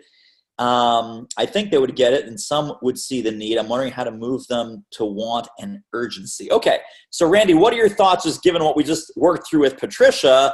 Any light bulbs from that, or just in your coming in with that question, what else we could add some sizzle to the steak? The conversation with Patricia made an awful lot of sense, and I can see there's a lot of takeaways that I can pull from that. The question, I guess I'm still not quite clear on how to create this sense of urgency and this sense of want, but if I'm selling them what they want and giving them what they need, again, some of the people will see the need, but will they say, in this industry, it's not really something we want? Oh, well, now remember, so here, let me clear up this confusion right now. This could be like the world's shortest answer. Sell them what they want is before the check arrives. Once you've made the sale, closed the deal, the check's cleared the bank, then you show up, and as a trusted advisor, it's your job to get them the results that you were hired to get them. At that point, you've got full license. Just like we used the doctor analogy with Patricia, it's like, is that vigorous tooth cleaning going to hurt? Yeah, a little bit, but the check's already cleared the bank. I'm here to help. Let's go. So don't worry about, if I'm going to tell them what's coming. So the wanted part is the marketing, right? And the sale. Give them what they need is the delivery. So you already have permission to deliver. Once you're in delivery mode, the check's cleared the bank. They want the outcome. You're the doctor. You're the professional. You've got the 20 plus years of experience that is directly transferable to this. They're in your very capable hands right now. So that's not part of the buying process. That's not part of the sales conversation. That's not part of anything. That's you doing a great job and you being invited back and referred and spin-off business and all that stuff. Because oh my God, this guy, we thought we were coming in for a leadership program. This guy blew our minds. This guy totally opened up the whole universe. And if that's what they need, then that's what they get once you're in the room. So anything in the sales conversation, the marketing, the articulation, the distinction, that is all centered on the results that they want. How you deliver it then is once you're in the room, once you're doing the gig. And the conversation that we had earlier, I think it was with Lisette, about do you ratchet up the pain a little bit in order to help them move to the want piece, I think is. Oh, sure. Yeah. Huge. And again, that's right. That's what module 1 is all about. Right. The 7 buyer persona question, pain, gain, flip. I mean, so the mantra is, if you're going to sell fire extinguishers, we first have to show the fire. Right? So like you got this problem, you're frustrated with this, you're pissed off with that, you're tired of this, you're exhausted by that, you wish this problem would go away. Sometimes thinking in a macro level, what do they have and don't want, meaning problems, and what do they want but don't have, meaning outcomes, this kind of leadership, this kind of culture, this kind of team, this kind of collaboration, this kind of innovation, this kind of talent development, this kind of mindset. So it falls into 2 categories, right? What do they have and don't want? Problems, pains, heartaches, headaches, challenges is a pain in the ass. Oh my God, these people are, we got no succession plan. We got no, oh God, everything's a pain in the ass. I hate walking in here every morning. That's what they don't want, and they have it right now. What do they want and don't have? The dreams, the goals, the aspirations, the outcomes, the end result, the end state of once this is solved, what does their world start to look like? And they're like, oh man, that would be great. I would love that. Are you kidding me? That would be fantastic. So that's agitating the gap between where they are and where they want to be. And that's absolutely our job. And that's kind of the expansion of, if you're going to sell fire extinguishers, you first have to show the fire and then say, by the way, I got this great fire extinguisher. You can tell me the features and benefits of the fire extinguisher. If you're not showing me a picture of my house burned down to the ashes and all my precious possessions are gone and the dog is on the ventilator and it's terrible, I'm probably not going to buy. There's no urgency to buy the fire extinguisher.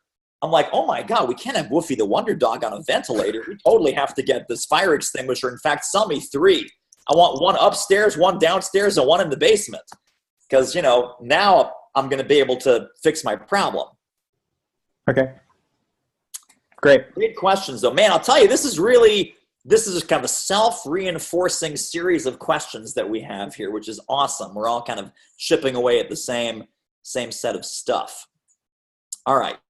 So Robyn, how to choose an industry to focus on. My first list is the working mother top companies. Those are lots of different kinds of companies. How do I triage that group?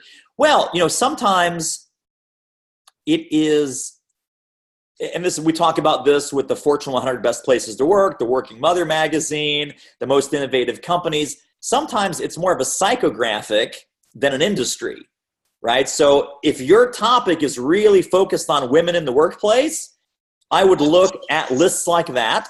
I would look at companies that are in the headlines all year long, not just when that issue of the magazine comes out, but yeah, who's really committed to attracting and retaining women in the workforce? Who are the companies that have highly placed women executives, not necessarily C-level? Only 5% of C-level people are women, which is totally amazing to me. Out of the Fortune 500, there's 25 women CEOs. You guys know that. There's 475 guys and 25 women in the Fortune 500. Luckily, there's some of the big-ass companies like, you know, Pepsi. It's like, okay, they got that figured out. And so, you know, I would look at kind of the mid-level to senior-level executives, because those women, they say, hey, listen, I climbed the ladder. It was hellaciously hard. Let's make it easier for the next bunch of people to climb the ladder. So that's a very rich area of prospecting. And you can even do article searches, right? You can just, even on your computer, obviously through Google, that's easy. But I would even spend a day in the library. So the beauty of this is you can go to your public library, paid for with your tax dollars, you're already paying for it, and you have all these industrial databases and news aggregators and all of this intelligence, whether that's, you know, Hoover's, Dun & Bradstreet, the news aggregators, Bloomberg, all the archival stuff. And you can do these deep searches that are not often available through just a straight Google search. Spend a day in the library and look, you know, woman CEO, woman vice president, women in the workplace, women executives, percentage of women, all these keywords and search phrases, and you'll have 100 prospects, some of whom are on the working mother list, some might not be on that list at all. Mm-hmm. And so that's that, you know, people who are interested in attracting, retaining, and recognizing and promoting women in the workplace, those are your peeps. I don't care if it's engineering or tech or whatever. Okay. The other way to look at it, though, if this is relevant, not just for Robyn, but for everybody, is, you know, are there patterns that are emerging where you say, you know what, every tech company seems to be talking about this, or every entertainment company. You know, I'm seeing Disney and Pixar and ABC and Comcast, you know. So if there's some pattern recognition that you can be doing, then say, you know what, I'm hearing about Disney, Pixar, Comcast, this one, that one, Sony, Okay, great. Let me see what else is in there. And let's go to the entertainment industry, or let's go to the tech industry, or let's go to the financial service industry. So I think starting out with the psychographic of who really is in the news making a splash about this, and then maybe reverse engineering, are there some patterns here? And maybe this is really going to be hot in entertainment or technology or manufacturing or whatever the sector happens to be. Okay, great. Thank you. That helps a lot. You're welcome. And let's see. We've got Robyn, and then is it Carrie is up next? Morgan, I see Christy's question, but we may have skipped Carrie. Unless I didn't scroll up enough in the chat here. Oh, Carrie didn't send a question. Carrie, do you have a question? I'm not sure, Carrie, why you're in the list, but maybe Morgan think. Okay. Morgan thought you should have a question. Ask a question next time. Ask a question on Thursday. Okay, so let's see. So that was Robyn. Christy says, will I please speak to naming of our companies? I need to make a change for mine. I think I recall you saying not the name of your name. What do you suggest? Okay, so what options are you considering? None really right now. I mean, my website is christystratton.com. I have a company name that was from the previous company, and then I DBA'd it. I won't even share it because it makes no sense. Okay, I have one of those. I kind of want to keep the same entity, so just DBA it. Sure. But right now I'm holding myself out as Christy Stratton, speaker, coach, instructor. I don't know that I want to name it that, but I don't know that I want to name it with regards to what I'm thinking I'm going to be talking about more and more. I don't know. I don't know. Okay, so two things here, and I think I have to add a little extra into the training because this is always a source of confusion. The actual company name, the actual entity name is totally unimportant, right? It's really the market-facing brand of what do you want to be known for, what's the title of your book, what's the title of your keynote, what's the central theme of all of your work. So, we just talked, for example, about Patricia with Elevate. We just talked with William about, empathy is going to be that space that he wants to own. If the name of that market-facing keynote or training or coaching or consulting, right? So Leonard, for example, Car Biz Coaching, fantastic name, says what it is, crystal clear, I get it, I want it, that's what we need here. That's what's really important. So, who do you write checks from and what's on your tax return? That's much, much less important. So when I say, and this is probably a little bit of a misperception that's my fault in modules 2 or 3, it's really about the market-facing brand. That needs to be clear and not clever. That needs to be kind of central to your value proposition. That needs to be a good fit with your brand sandwich, right? We've talked about the brand sandwich before, where there's the bread, and that's the most visible on the outside of the sandwich. Then there's the ham and the cheese. Those are the primary flavors. Then you have the third level, the lettuce, the tomato, and you have level 4, which is the condiments, the mayo, the mustard, the relish. So your name is always in there. Your keynote or your main flagship program is always in there. Some of your catchphrases and some of your little proprietary principles and taglines, that's going to be the lettuce and the tomato. And then even some of the concepts that you talk about, that might be like the relish and the mayo and so forth. So, obviously in my brand sandwich, I've got Do It Marketing, not the name of my LLC. I've got David Newman, right? My name. And so that's, the ham and the cheese, depending on how you want to look at it.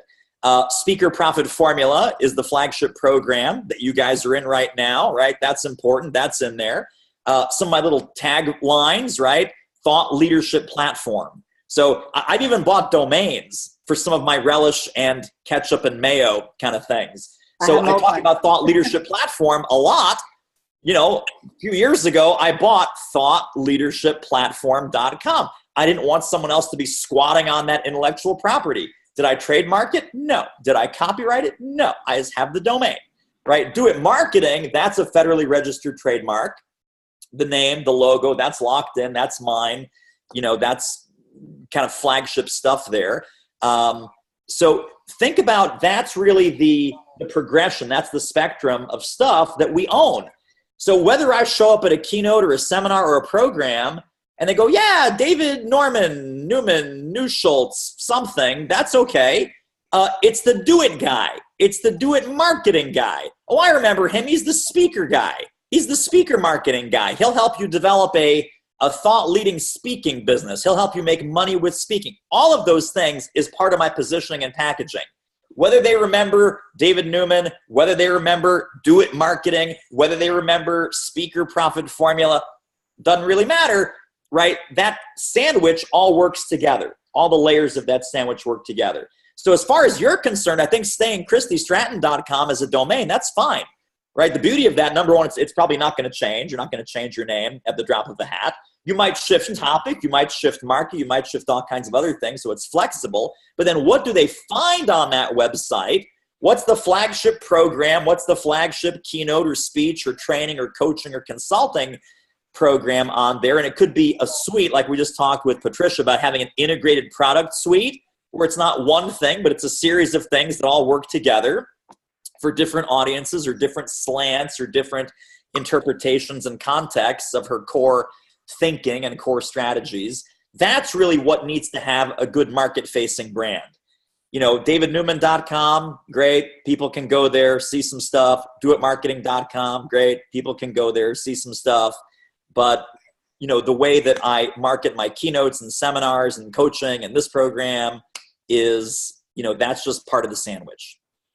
So to clarify then, if I did change it, just because it doesn't equate at all with when I'm filling out, you know, even directory listings and things like that, I could go to a Christy Stratton Inc. or something like that, but still that doesn't matter. I know this is kind of another question, but a secondary follow-up just to kind of hit you with some of the things that I have been using and then what Teresa and I are kind of honing in on? Sure. Okay, so where I really got last year was my hashtag is excel by choice, not chance. So I do a lot of choice, not chance. I do a lot of core values, mindset work, and then it equates into choice. What I was finding is that's too soft to hit the home building industry. You know, they don't want to hear values. So where we've gotten is, what I focus on is people, not profits, produce progress, which equates to prosperity. And those are kind of, I know that's not succinct, but I just sent over to Teresa kind of my one page so we could finally kind of really nail down what my message is. But what came out of all that with some air conversations, et cetera, was this, and I just did take down to the domain, is more we, less me. That's clever. Do you think that'll resonate with the builder folks that you're after? Maybe if I had to do a yes or no answer, maybe not. I think it's more of kind of a marketing tag. It would resonate with, I think, is maybe the base that I want to talk to, which is, of course, is the employees. And I've gotten some feedback to focus in on the construction aspect of the business and training them versus trying to get into a very highly populated sales training area in the home building industry. And so this came from a very, very well respected 25 plus year just retired division president. And he really gave me that feedback. So I think ultimately somewhere in there's something to it. You know, what my kind of message that's coming back is we always talk about sales. And then when the sales aren't there, we look to change the process. And we change the process. And then when that doesn't work, we change out the people. We don't look at the people. Sure. So that's really what I'm trying to find language around. Well, so it's very similar. And again, I like more we, less me, but I'm not your target market, right? So that's the problem, is that we can say, oh, I love that. That's awesome. And like you go up to your buyers like, yeah, I don't get it. I don't like it. Get out of here.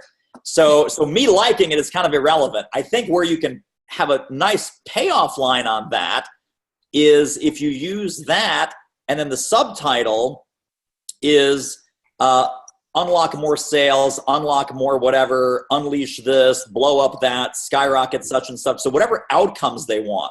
So, you know, more we, less me, and something like how to create, you know, how to maximize profits through the power of collaborative sales, right? So collaborative means more we, sales is okay. This is about sales. It's not about, you know, chicks, ducks, bunnies, let's hug each other, kumbaya. It's about, at the end of the day, more sales. So tying that, having a clever title, and then having the clarity in the payoff line or the subtitle, I think that would work. And again, just like I mentioned now for a couple of different people, it could be more we, less, which is hard to say, more we, less me, sales, more we, less me, leadership, right? How to unlock a collaborative culture and improve results across the board. That's pretty good. and then more we, less me, how to get what you want in life, how to get what you want by leveraging the power of others, which is the generic catch-all program, if you wanted to go that way. But I think having those payoff lines at the end saying, oh, what the hell is this about? I mean, I can just imagine these construction guys that are not necessarily big thinkers. Some are not. They're very concrete, no pun intended, but they can be very, concrete thinkers. What does that mean? Why do I want that? Why do I care about that? What the hell does that mean? Right? The payoff line is like, oh, that's what I get. Oh, that's what I want. Oh, in fact, I've been looking for this. They want more sales. Yeah. And that's what I said in the modules is, listen, if you're hitting the right chords and you tell people, by the way to get this result is to drink purple Kool-Aid and then, go out with the hula hoop and dance the hula in the parking lot, they're like, okay, where's the hula hoops and get me a glass? Right. Because they don't care. They don't care what it is. They want those results. So if it's a hula hoop and a Kool-Aid thing, they're in because the results are so powerful and so magnetic for them. Well, I think that's really helpful because in another air conversation, this actually, the more we, less we came up with a sales director whom I do some work for already. And she hit her 4 major problems, which is inconsistent management of day-to-day business of selling and closing, resulting in loss of $40,000 to $50,000 per quarter, poor communication with clients and leadership, which results in lost time and money. Her biggest one is frustration from having to do the job of the salesperson, and then unhappy buyers. So those are like some real things, that I can really tie into in that tag. So I think that helps clarify. So. All right, great. Now, Thank you. Question, optional, but it would be nice to have. Do you own that domain? I just took it down this morning. The more we, less we. I mean, see, I can't even say it. More we, less me. Yes. Right. I took it down. You took it down. You mean you bought it? I bought it. Yeah. Okay. Yeah. Good. I bought it. I like you. I have every time I have an idea, off to GoDaddy I go, and it's bad. It's a problem. I know. We need to join Domains Anonymous. I know. All right. Thank you, David. I appreciate it. You're welcome. We were out somewhere and someone said something and my wife was there with me and I was like, oh my God, let me check on my phone. And she says, honey, you have to stop buying domains. So then I thought, wow, hang on. Stop buying domains. Stop buying domains.com. It was available. I bought that one also. So I actually own stopbuyingdomains.com. I'm going to start the movement to help you guys. Domain addicts of America, come together. We'll just, we'll binge domain together. It'll be great. All right.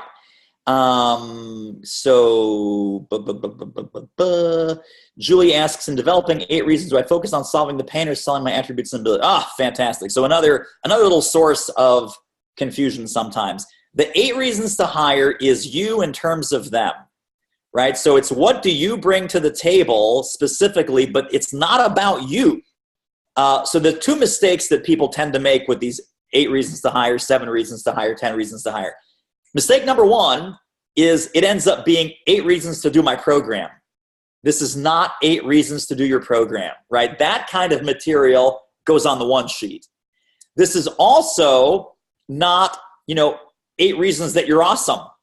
It's like, yeah, I'm great. It's what do you bring to the table in the context of adding value, right? So what are your distinctions? And if you look in the training under templates, tools, and scripts, you'll see a couple of different examples. MJ Shar has one about 10 reasons to hire MJ. She tells the story, one of the 10 items is you want a speaker who's reliable and will show up and deliver no matter what. And the backup of that story is, I was hired to do a keynote. I walk up on stage, I trip, I fall, I break my hand on the way to the lectern. Not the podium, because the podium is what you stand on. The lectern is what you're behind. Just pet peeve. Broke my hand. Nobody knew. I did the 60-minute keynote, and then I went to the emergency room after I was done. So she actually did a full 60-minute keynote with a broken hand because she knew that the show must go on and these people paid money and they need to hear this and I'm not getting off this stage till my work here is done. So now it's like, oh, I'm reliable. I'm reliable. You can count on me. Or tell me the story of you doing a keynote in excruciating pain and then 60 minutes later going, hey, gang, I'd love to sign books, but I got to go to the emergency room. So that is a perfect you in terms of them story.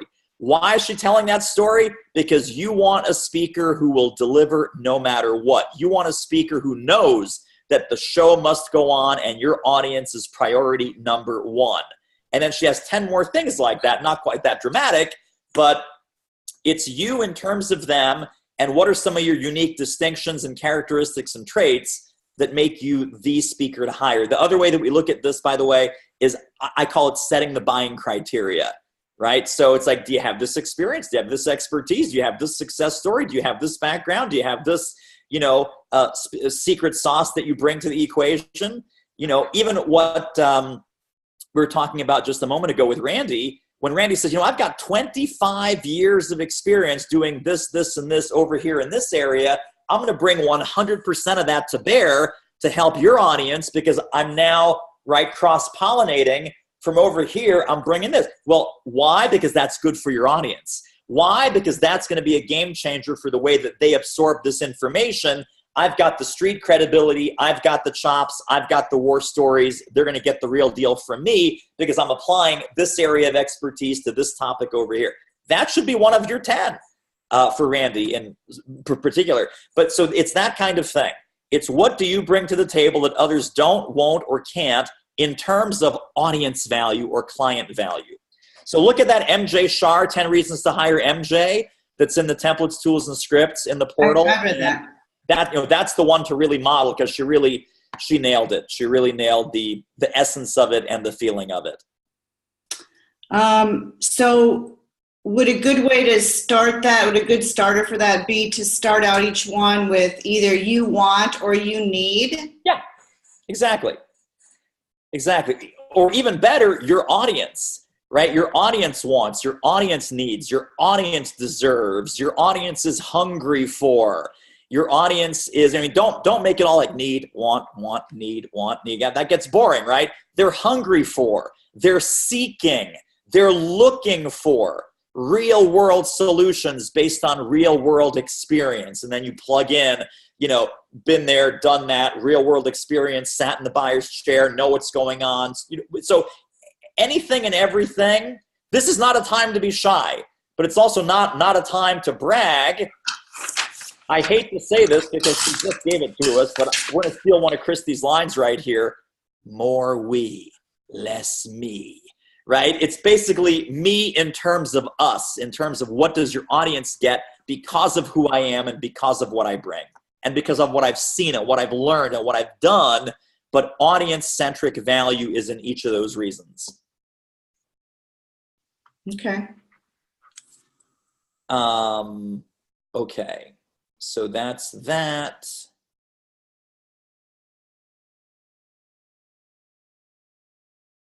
Did I have a weird comment about MJ's sexy voice? Is that in the No, she does. No, she does. It's she does. Oh no, that's right. That's right. It's the bottom of her one sheet. Yes. No, I remember that. Right. She has a sexy French Canadian. It's not about her voice; it's about her accent. Oh, but still, it still says sexy. Ugh. Let's just say that was written in the pre-Harvey Weinstein era. One would hope. Yeah. Probably you want to maybe ixnay on the exisay at this point if you're speaking my language here. Yeah, that's probably not smart. All right, very, very good. And Christy says, do not even think about stealing. And she's talking to me, of course. Do not even think about stealing the more we, less me thing, because number one, she has the domain, and number two, she has lawyers. So just be careful. Anything else I can help with? This was fantastic. I mean, man, did you guys orchestrate these questions to all be this beautiful, amazing kind of naming, branding, positioning, articulation session? We gotta like mark this as one of the flagship trainings on articulation, naming, branding, positioning, distinction, because you guys all asked these amazing questions. Julie, go ahead. One follow-up on the 8 reasons. I saw that Kip, hi Kip, and there's someone else, John Hawkins, I think, who who use testimonials underneath is, so you say one of the things that their audience wants, deserves, needs, seeks, desires, and then you back it up with a testimonial. If those testimonials are also on your website, does it matter that you're repeating them on your? Okay. No, it's even better. That's even better.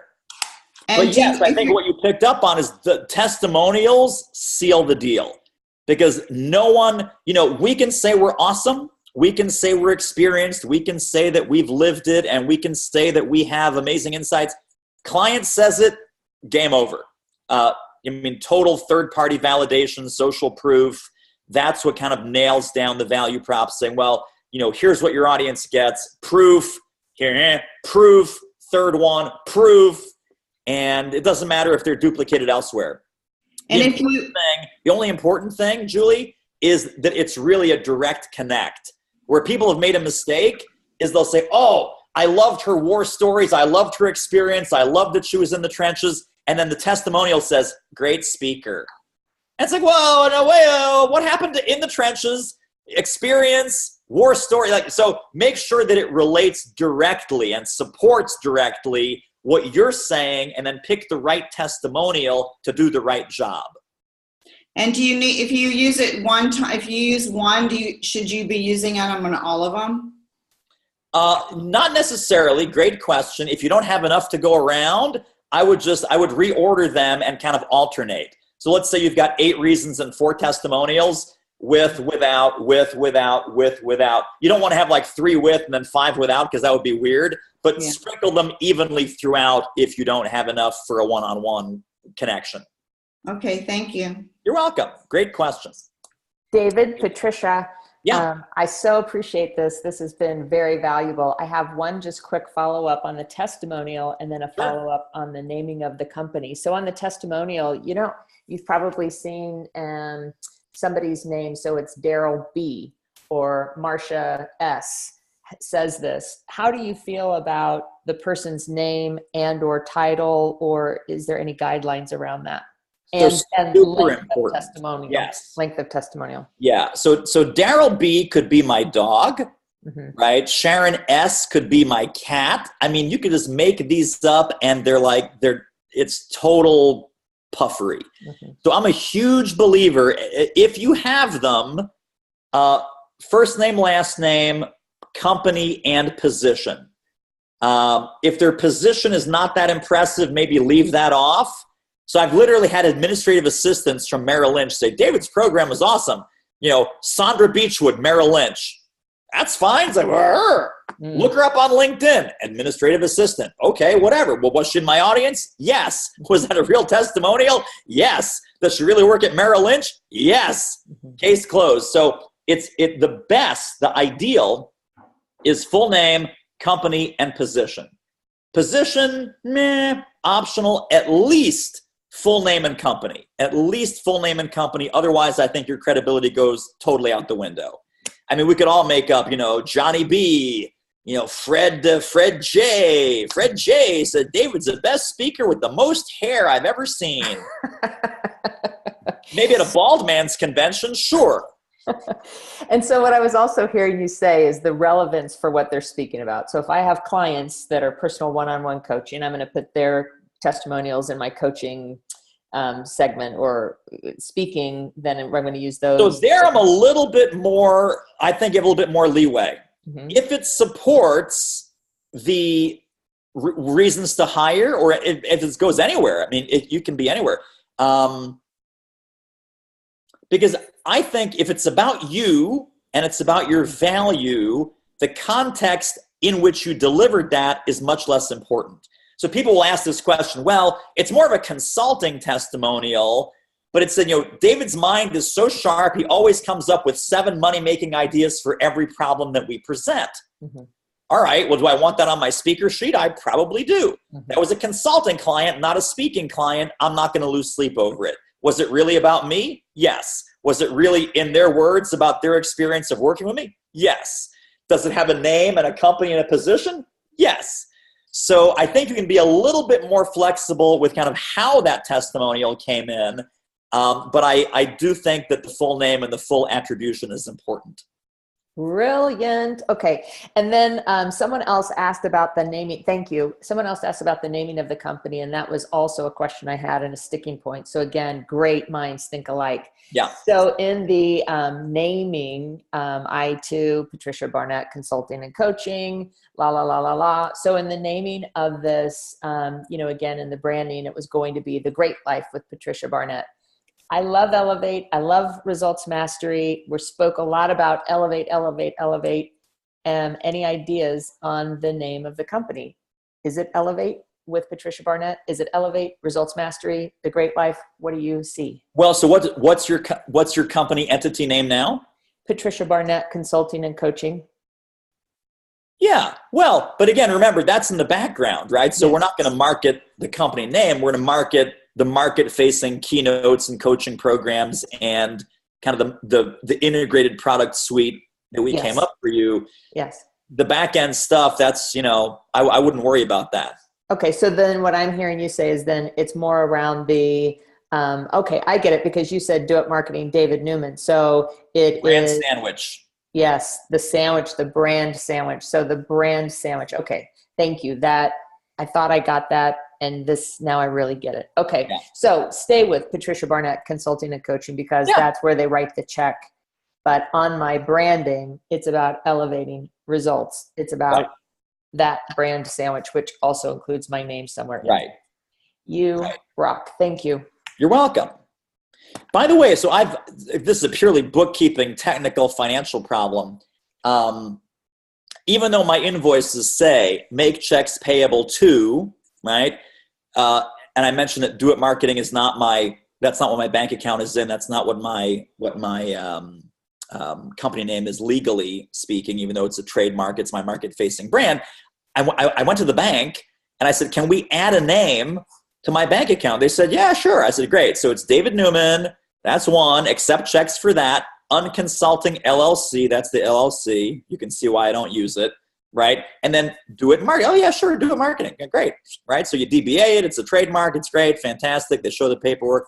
So now you can write a check to David Newman.